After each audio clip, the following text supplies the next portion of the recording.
You're listening to the B&H Photography Podcast. For over 40 years, B&H has been the professional source for photography, video, audio, and more. For your favorite gear, news, and reviews, visit us at bnh.com or download the B&H app to your iPhone or Android device. Now here's your host, Alan Weitz. Greetings and welcome to the B&H Photography Podcast. Today we are pleased to be joined by Daniel Kordan, who is one of the world's most recognized landscape photographers. In addition to being a past chief editor of Continental Expedition magazine, his work has been featured in publications such as Discovery and National Geographic. Some of his key clients include Apple, Gazprom Neft, S7 Airlines, and Red Bull. He's also an official Nikon ambassador, and you most likely have seen his photographs as screensavers on Apple laptops. Before we begin our conversation with Daniel, just a little reminder, go to iTunes, subscribe to us, leave us a review, because we really do want to hear what you have to say about our show. Your comments are important, and they do make a difference.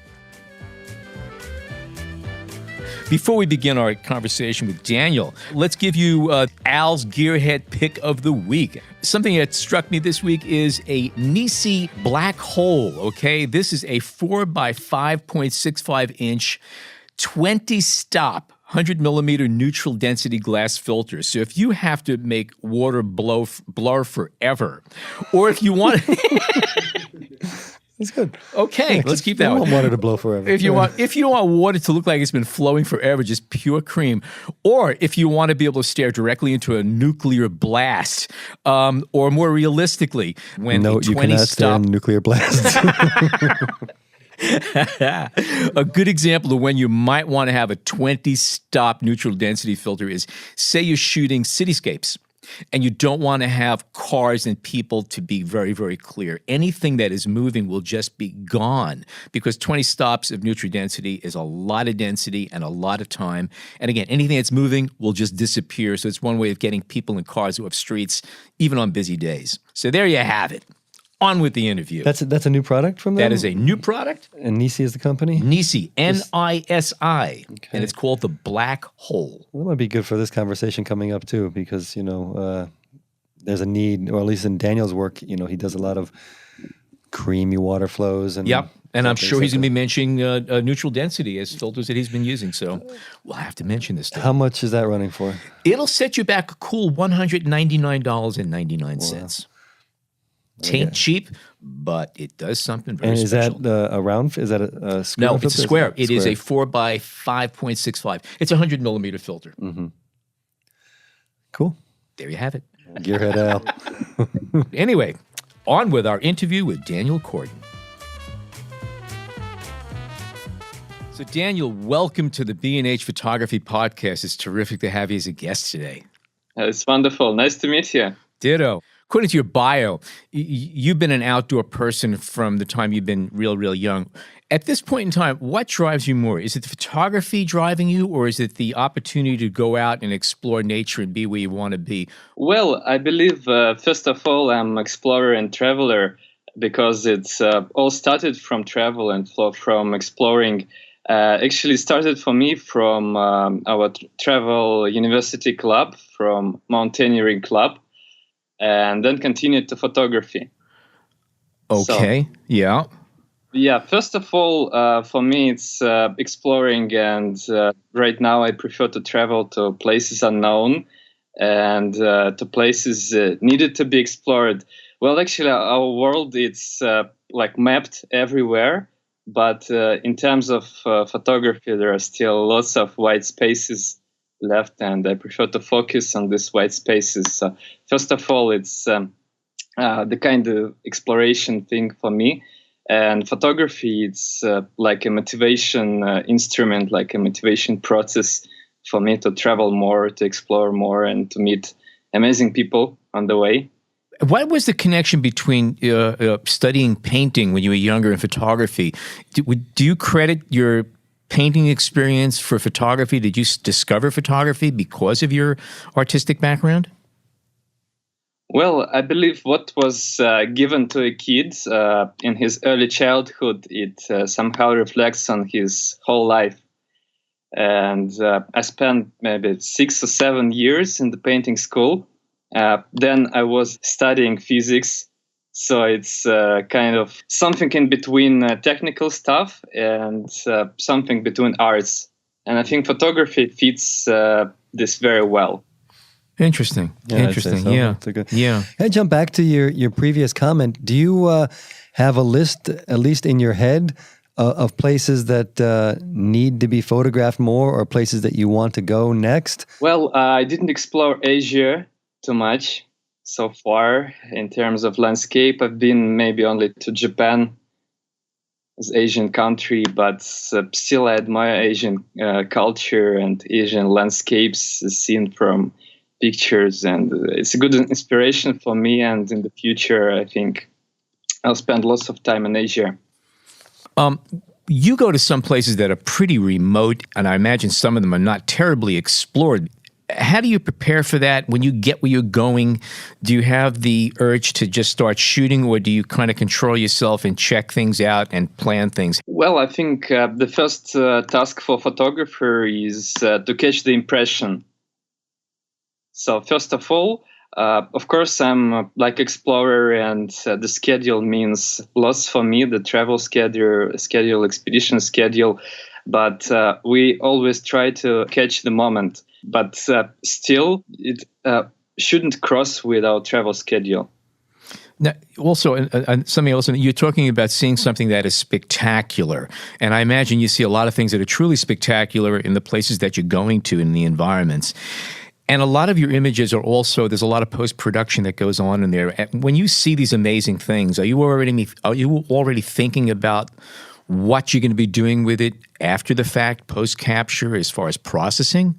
Well, I think it's more about impressions. So I don't see them like at the final result, but it's a sort of feeling. So when you are at the scene, when you're in the landscape, you feel the composition, you feel the light. So you try to realize how the nature will change, for example. So if the skies will be clear at night, or will there be clouds in the morning, let's say for sunrise at some places.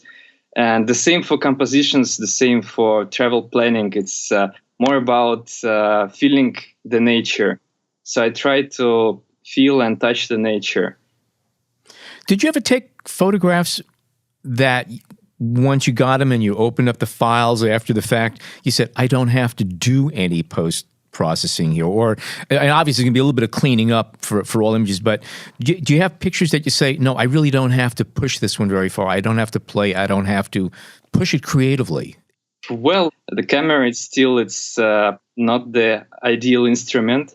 So it's obvious like physical limitations of the camera, like dynamic range, let's say. So let's say for some overcast images or for some animal photography, most of these images, they look very natural itself, just straight off the camera. Mm-hmm. But for some scenes, like high dynamic range scenes, most of sunrises, sunsets, just it's not enough dynamic range or not enough ISO range, let's say, to capture everything in perfect detail. Our brain, it composes the picture. We see the picture, we feel the picture. Of course, our cameras are very advanced right now, and I can't even imagine what will be in the future. But still, it's mostly about how we feel. Our brain, it just makes the picture like a puzzle. It fills in a lot of blanks for us, that's for sure. Yeah. But straight from camera, sometimes just you can just in one shot. In most cases, you just get overexposed picture or underexposed picture. So of course, you need to make it the way just how you felt the scene. So that's the reason of post-processing. What do you enjoy doing more? Is it the capturing of the image itself, or is what you can do with it after the fact? Well, I think the most exciting part for me is to be at the moment. Mm-hmm. So to live the moment. But I don't really like the part after, so the part of post-processing. Well, still it's a part of the workflow, of course, but it's not so exciting for me. Of course, I love to work with color. I like to work with post-processing, but still it's absolutely non-comparable for what I feel taking picture. That's interesting, I think. Yeah, it is. That's kind of what we're trying to get to at the heart of this. And let me take that maybe another step further. When you're shooting, or even after you've taken the photo, do you feel an obligation to the scene that you see? Do you feel that you have it's kind of your duty to represent the scene as you saw it? Or interpret it? How far are you willing to manipulate a scene? Do you feel kind of a sense of duty to nature, to what you see? Well, it's not the duty at all. So first of all, for me, it's a kind of process I want to just go through to show the people what I felt standing there and taking this picture. So it's rather about my emotions, so my feeling of landscape.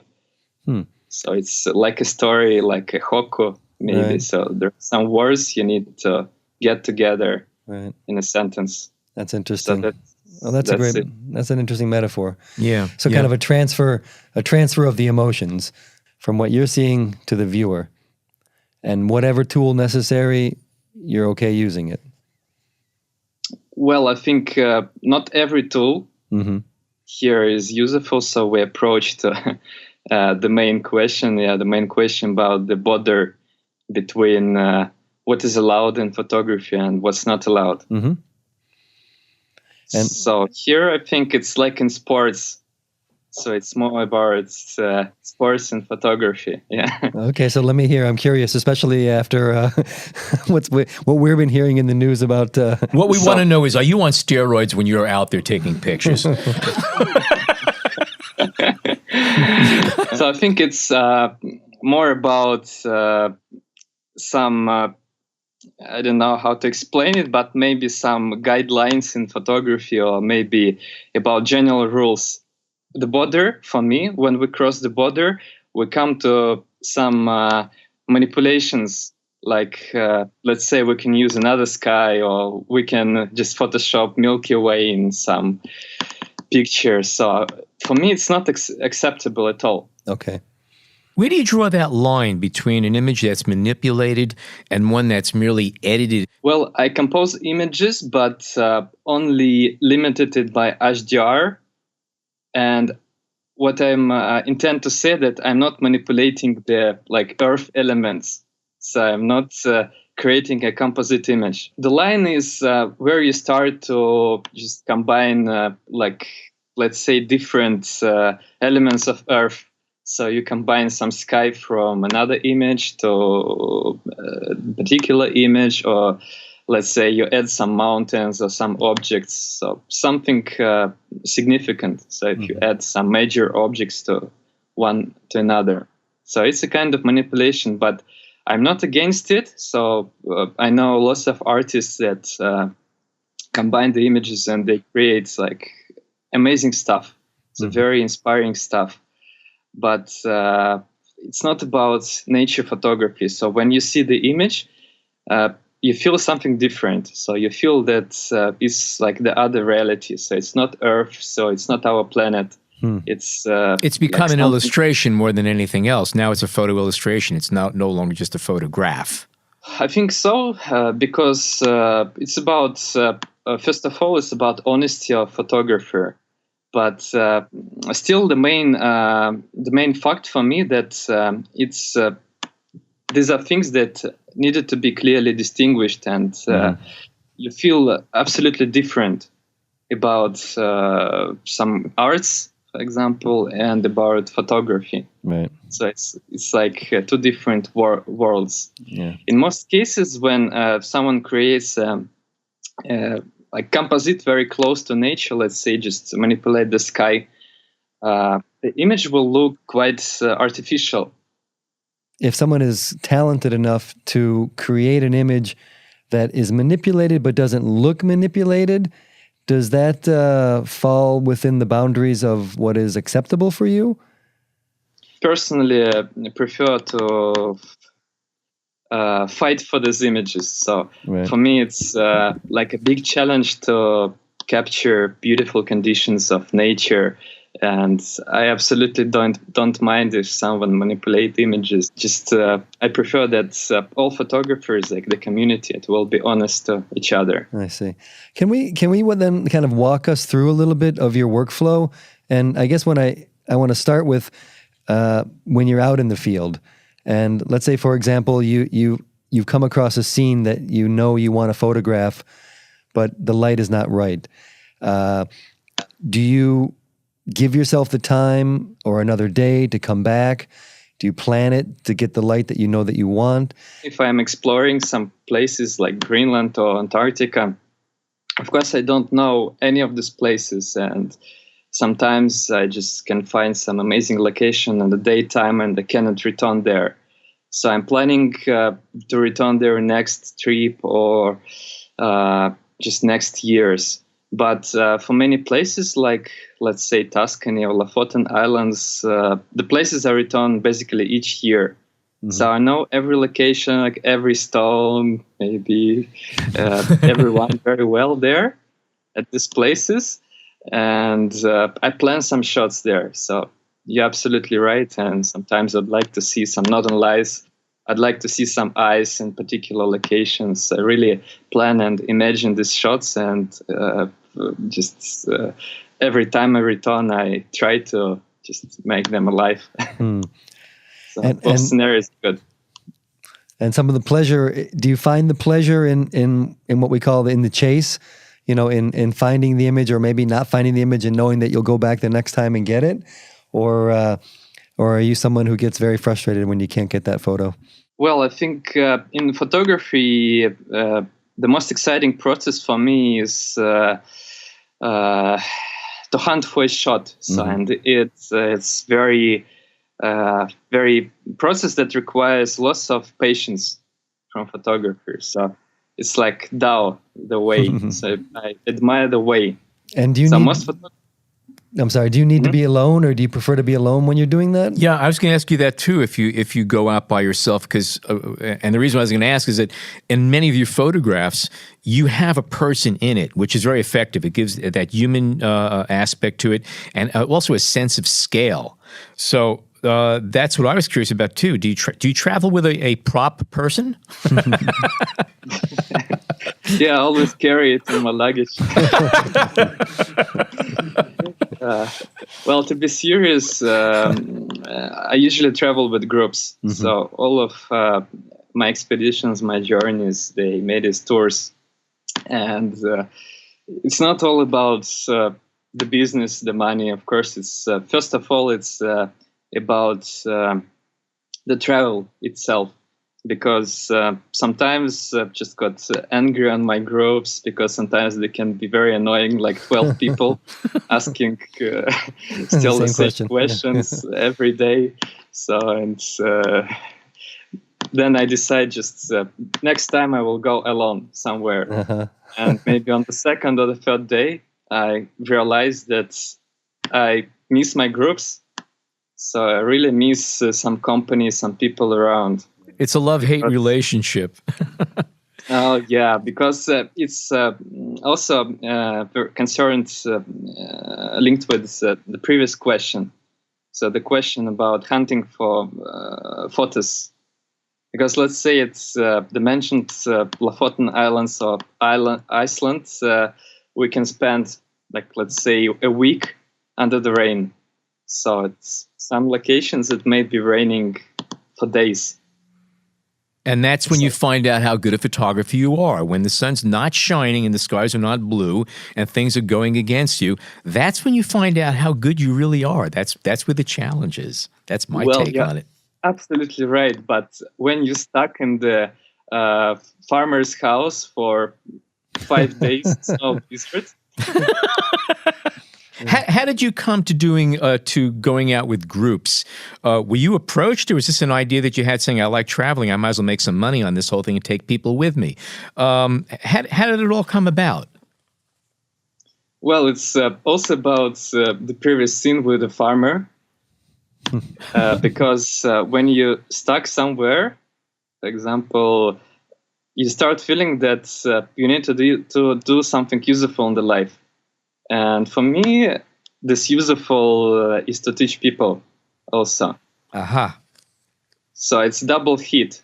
So if the weather doesn't permit to go somewhere, or just it's raining heavily, let's say, we can just discuss photography. We can learn from each other, so have conversations. And it's always a great pleasure to have conversations with photography people. So that's why I admire these tours, these workshops, because usually I speak with amazing people. And not only I am transferring some knowledge to them, but they also educate me. Oh, yeah, it's a give and take. How often do you do these trips? How many times a year? Well, sometimes I think I'm just living this. So Yeah, it looks like I'm it. living this. Yeah. But if we calculate precisely, maybe 7 to 8 months per year. Wow, So okay. the full time. I'm sorry to jump back a bit, but we interrupted you before you kind of got to some of your post-process Yes, software. yes, Can you yes. Yeah, can you talk a bit about that? yeah, And sure. Just the workflow in general. Mm-hmm. So of course the workflow starts at fields when where I take pictures, and some pictures are made with filters, some not. Mm-hmm. So that's essential. Yes, and then it continues in processing, and formal processing. It involves some software like Photoshop, Lightroom, and some applications for panorama stitching, like Patagui. It's Panorama Tools graphical user interface for panorama stitching. It's my favorite software. So the precise If we just go workflow- back one second, what kind of filters do you use? If you're using filters, are you talking about neutral grads or anything of that sort, or color grads?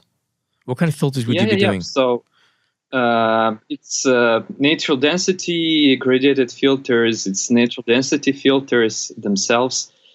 So in some cases, I use these filters. To be correct, I use them mainly to control the shutter speed. Aha.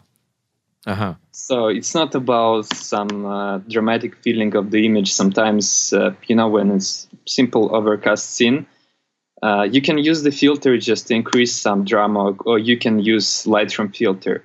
So personally, I prefer to use Lightroom filters, like simple Lightroom gradient, instead of using the filter in the field.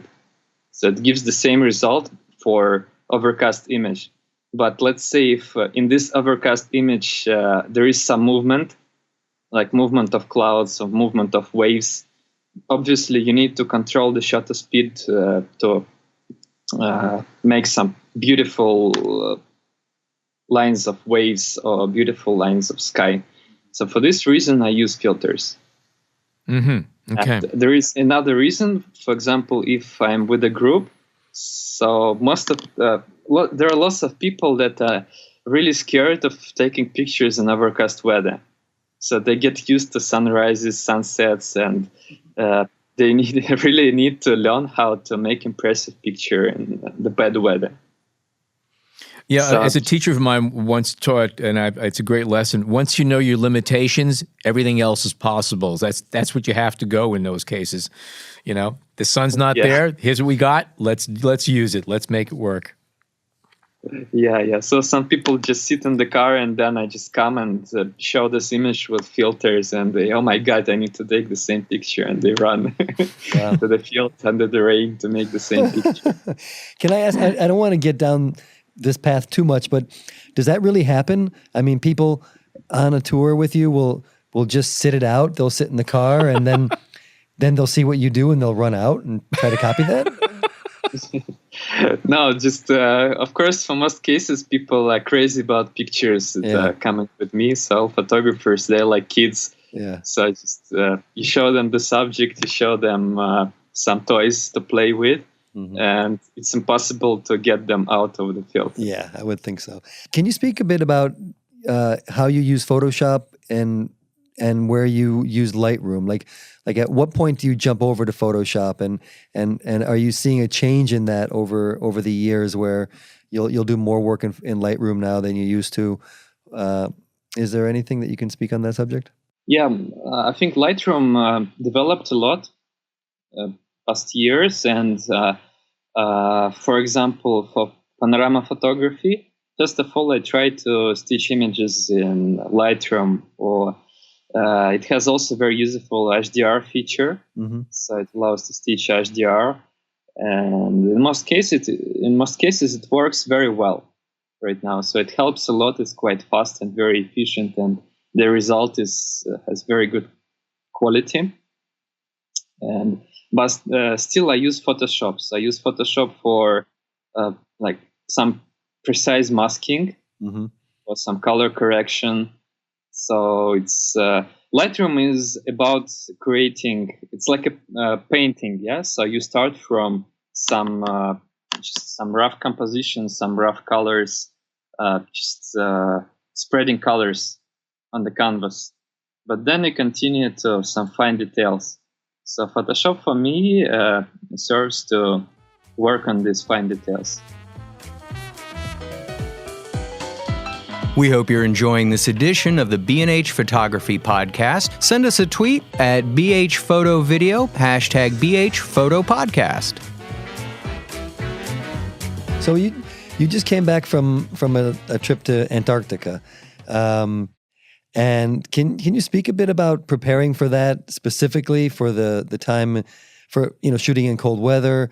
I mean, was there something on this trip that you learned that you hadn't kind of expected, or even talk specifically about gear that you find particularly useful?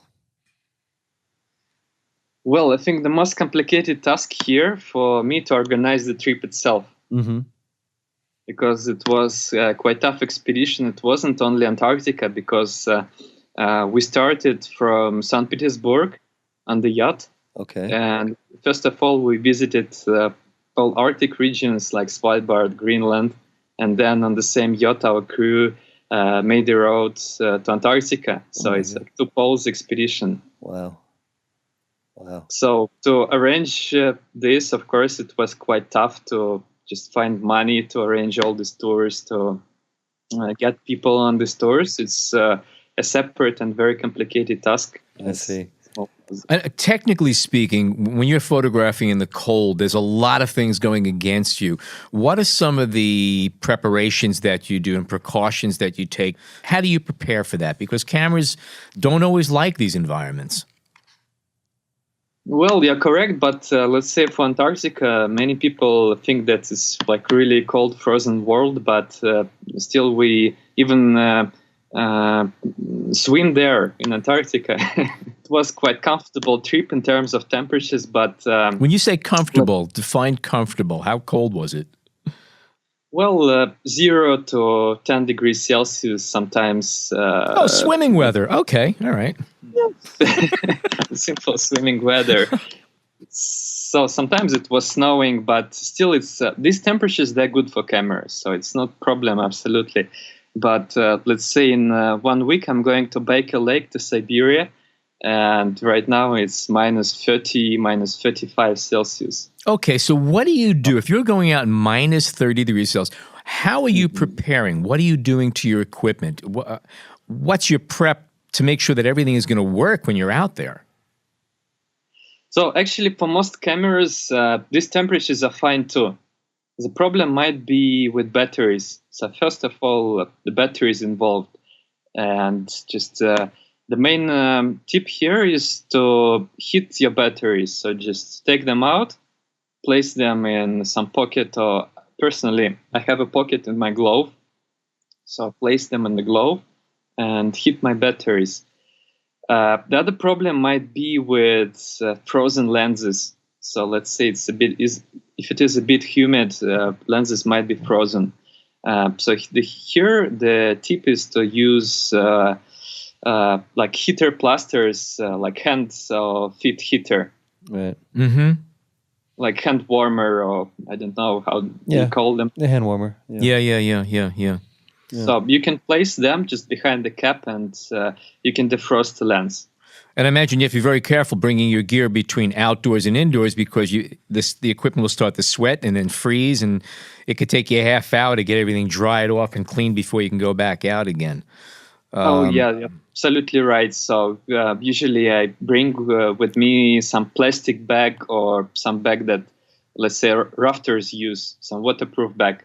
So I place my entire camera bag there, or just store my camera bag just in the luggage rack of the car. So I do not bring it at all to compartment. Right. And do you bring, what do you bring out on a shoot like that? Do you have, how many cameras do you usually bring with you? And how many batteries? Yeah.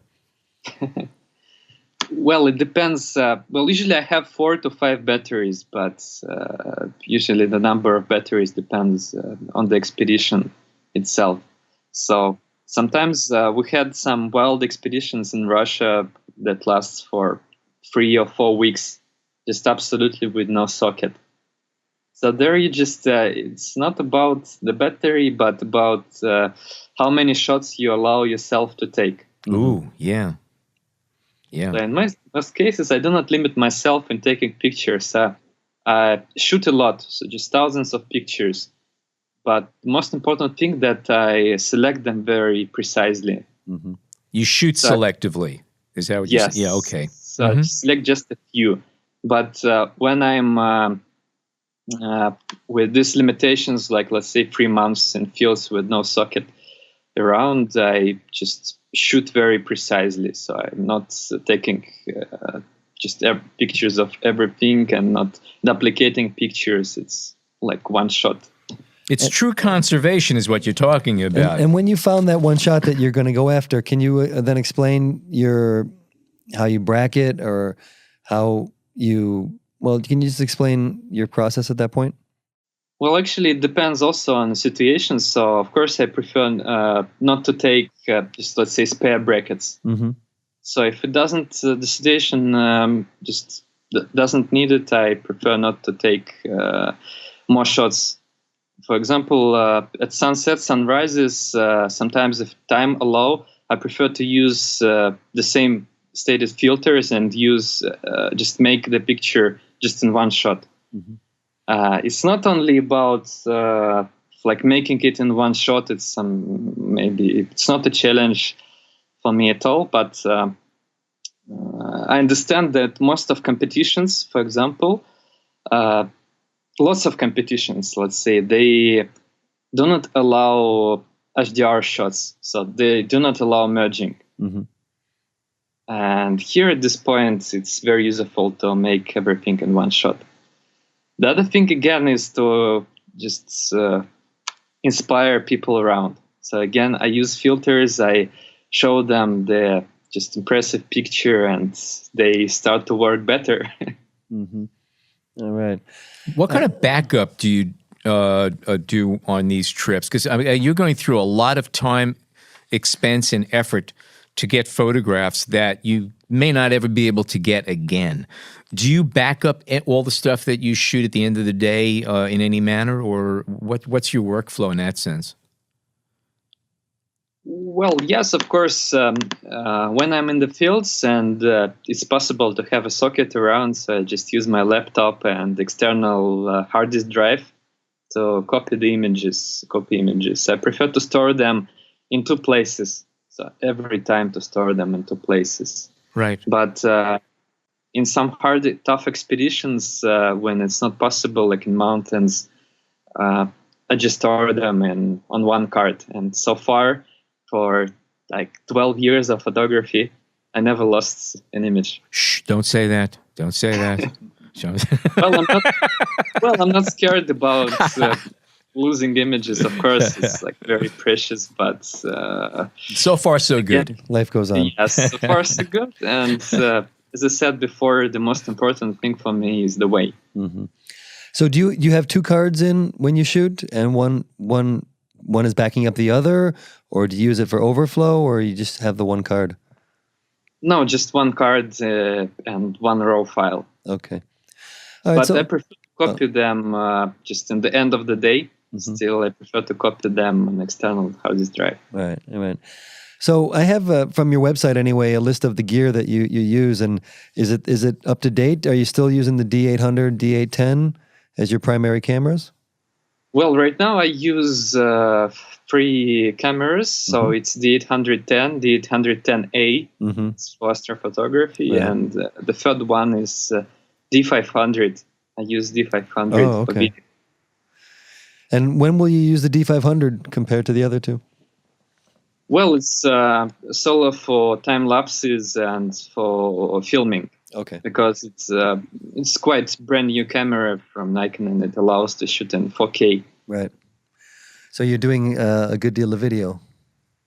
Well, yes. In my past projects, I just use drones. I film a lot, but I still need to find some time to organize it in films. Right. Like films about Greenland, Antarctica, and some polar regions about this expedition. So lots of footage, but still needed to be organized. That's the hard part, right? John pointed out something interesting. We were looking at your equipment list, and it's all state-of-the-art, modern Nikon stuff, lenses specifically, and cameras.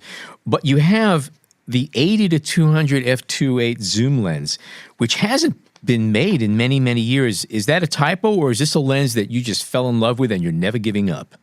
Yeah, it's mostly about love, but it's also about it's also about the toughness of this lens. Okay. Because it's a very old lens. It doesn't involve any electronics, and usually I put in my check-in luggage.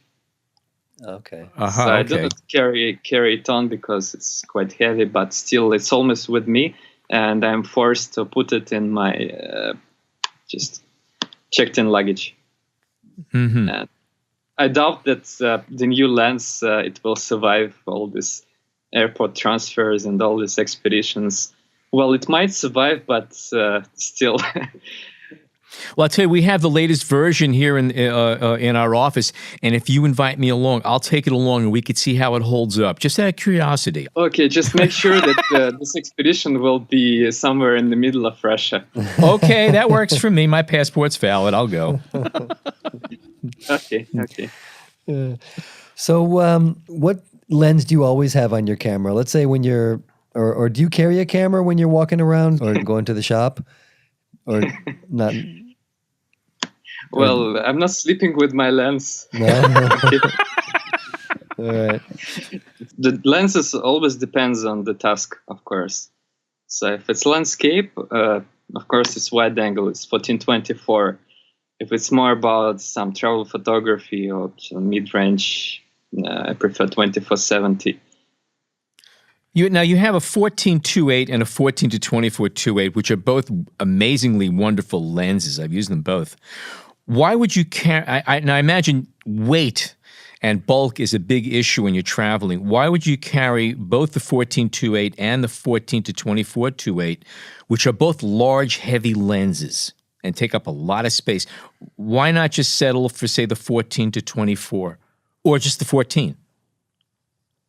Well, actually, in most cases, I bring both lenses because on the second I shoot time lapse, so I set up time lapse for the second. Gotcha. And originally I have 14 because it's lighter than 14-24. Yeah, that's a beast lens, amazing lens, but it is big and heavy. It is. That's why I was asking about that. Yeah. So I usually I used it in some expeditions because. In most expeditions, let's say in Russia, we even used to cut off straps on our backpacks to save some weight. And of course, when it comes to the lens, like 200 or 300 grams, it's like gold. Oh, yeah, for sure. Tripods and heads, is it safe to assume you're using carbon fiber tripods, or you're still hauling around aluminum? Yeah. It's a carbon fiber tripod. It's GITS carbon fiber. I'm also GITS ambassador, so they support me. Okay. Yeah, well, it doesn't get much better than GITS when it comes to tripods. Those things I've run them over with cars, and they still work fine. They're great. So do you experiment with lenses? Do you every now and again break out an ultra telephoto, or do you put on an adapter and try an oddball lens, or you just stick with the Nikon workhorse lenses? Well, as a Nikon ambassador, sometimes I take lenses because the office asks me to drive some lenses, to test some lenses. But personally, if I take a huge lens for like animal photography, it's 400, 2.8 with converter. But sometimes they give me 500, 600 just for tests. Okay, well, that's and it must fun. be fun to walk around in snow drifts with a 500 millimeter lens. I imagine that's pretty exciting. So when you shoot landscape as compared to when you're shooting wildlife photography, do you can you do the same? Can you do that at the same time, or do you have to kind of change your mindset? Not to mention your gear, but can you do them both on the same outing? Well, I believe you need to concentrate on a task. So, but it doesn't mean, let's say, for Antarctica trip that we come to Antarctica and we just shoot landscape. Of course, the main goal is to show Antarctica at its best. But when we plan everyday schedule, so within every day we need to work on separate subjects.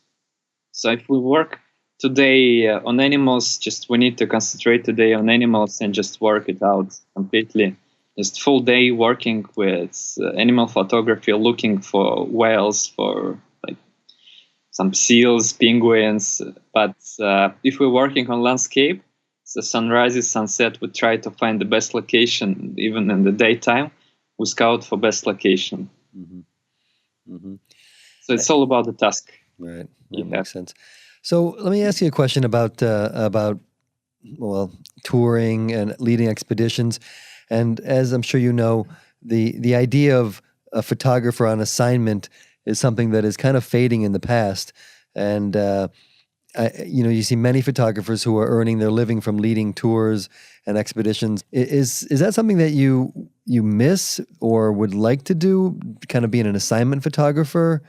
Or do you think you can get the most out of your work in the mode that you're doing it now? Well, it's a good question. I worked on an assignment a lot, and I even had my own magazine here in Russia for 2 years. Worked. It was a bit similar to National Geographic, maybe even better. Like the attitude, good. Yeah. But personally, right now, I prefer to have some tours. So to organize tours, I think it's all about the freedom you feel. Because when you organize a tour, you just can make your own schedule and you feel like a boss. But when you're on assignment, you feel like a hired person. So you have a contract in most cases, and you need to work out on this contract. And when you arrive home, you need to schedule processing of your images. So it's like a strict timing. But here for the tour, it's far more relaxed schedule, and you can adapt. You can just change the itinerary, for example, if the weather doesn't permit, so you can change something there. So you feel like a boss. It's about the freedom you feel. And do you edit at the end of a day? Will you ever put an image into Photoshop, let's say when you get back at the end of a day's shoot, or do you always kind of wait until you're finished with an expedition or a tour and you get back home and then you sit down and work on it? Well, usually I try to process the picture as soon as possible. So while the picture is hot. Right. Some people, they say that pictures are like good wine, so they need to shell, but it doesn't work for me. Okay. Because I have the next expedition, the expedition after this expedition, so the picture will go some deep into archives. Yeah.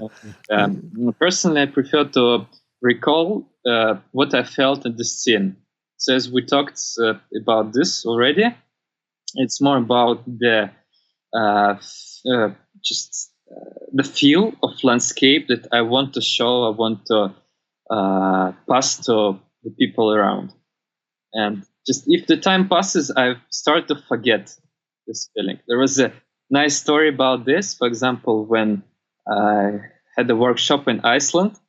There is a famous Gullfoss waterfall, and we took pictures. It was pretty cool, nice sunrise above the waterfall. Then we had the critic session, and people shown pictures from this waterfall. Half of pictures, they were like flaming, so it was flaming sky with red colors. But half of other pictures, they were completely cold, only like white and some pale pink maybe. Absolutely different approach. So when we started to realize what happened, so the pictures that were in cold tones were made by people who just simply get cold. So they didn't dress well, Right. and they get cold and asked me just to warm up in the car later. But those people who are in the down jackets and dress really warm, they just shown me this amazing sunrise with colors. Oh, that's great. That's a good story. So let me jump. We're kind of wrapping up, but I wanted to ask you a bit about the image that maybe is become your most famous, and how that became an Apple wallpaper. Is there a story behind that? Was it an assignment or something that just they pulled off of your off of one of your sites or your feeds? How'd that work out? Yeah, actually, the story is when you sign the contract for Apple, you cannot tell that you made this picture. So they just buy all rights, and in contract you state that for like 4 years you cannot claim that you made these pictures. You just Really? Apple, yeah. Wow. For 4 years. Why? That's bizarre.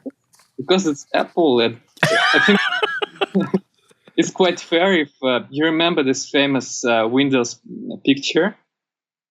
You can't even find the offer, and Microsoft bought it for $300. Oh, ow, that's painful. So it's Oh my even fair. God. But yeah, for Apple, I hope you still, got at least $400 for your picture. Oh. I will not name the price, but it No, was, it's okay. I was just being a tease there. it was really for Now, Apple. what happens if you actually let it be known that it is your picture before that time is up? Well, yeah, of course, I told some of my friends, and they started spreading to other friends that I took some picture for Apple, so they knew it. By the way, we're not going to let anybody know this. This is just between us. No one else is going to hear this conversation, so don't worry about that. Okay, it's safe. Well, right now you may feel very safe because the contract time has passed. It was maybe 2011 or 2012. Okay. So the contract time has passed, and it's not top secret right now.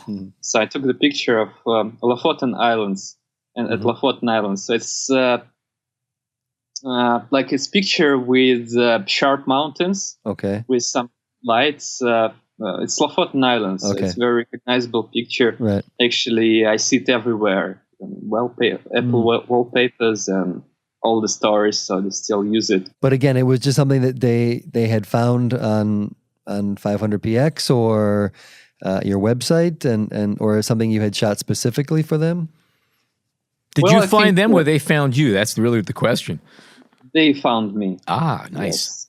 Okay. They found me, and I think it was some like it went viral on Reddit from 500px. Someone reposted it on Reddit from 500px. Actually, we're going to let you in a little bit of a secret here. John and I are responsible for that. Okay. We found the picture. We sent it to Apple, and we said, please consider this.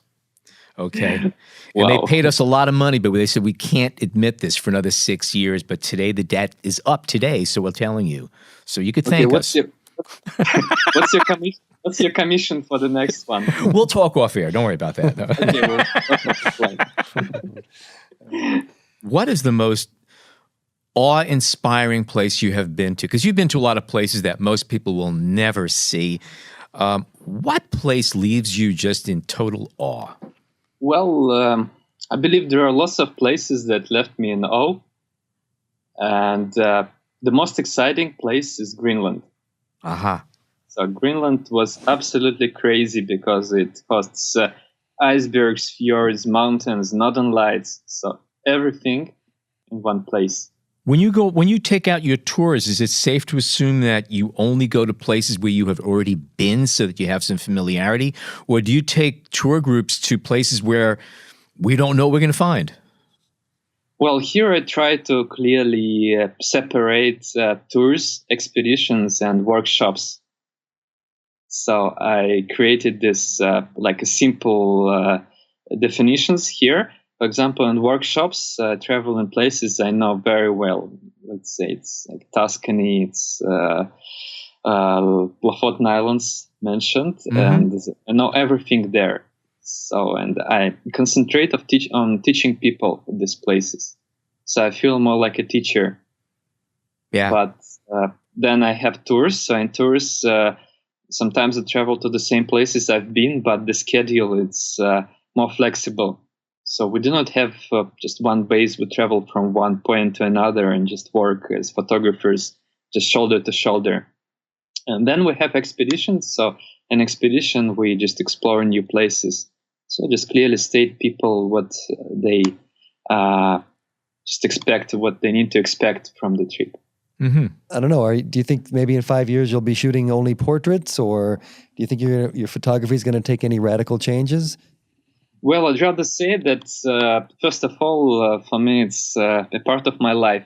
Mm-hmm. So it's not my job. And let's say in Russian language, we have a word that describes the amateur photography. Like it literally means the person who loves photography. Right. So if someone asks me, do you feel like professional? I prefer to say that I'm the person who loves photography, so who lives photography. And if I will lose these feelings, I will lose the feel that I do not enjoy photography. So it becomes more like a work for me, a job, everyday job. I prefer just to quit and to find something else. And what is that word in Russian? This means it's любитель. Любитель. Okay. It means люблю is to love someone or something. We have a new buzzword here. Anyway, Daniel Kordan, pleasure speaking with you. Your work is wonderful, and we wish you much luck on future expeditions, and we look forward to seeing more of your amazing landscapes. Thank you so much for joining us today. Well, thank you so much for inviting me. It was lots of fun to talk with you. Glad you enjoyed it. Well, another good show in the can. Thank you so much for joining us today. Tweet us at #BHPhotoPodcast. Send us some feedback at podcast@BHPhoto. Your reviews, your comments are very important to us. They do make a difference in the show. And subscribe on iTunes. Thank you very much, John. And thank you, John, for joining us today. As always, you, John Alan. Harris and Jason Tables, our producers. And thank you to our listeners. As always, thank you so much for tuning in. Catch you next week.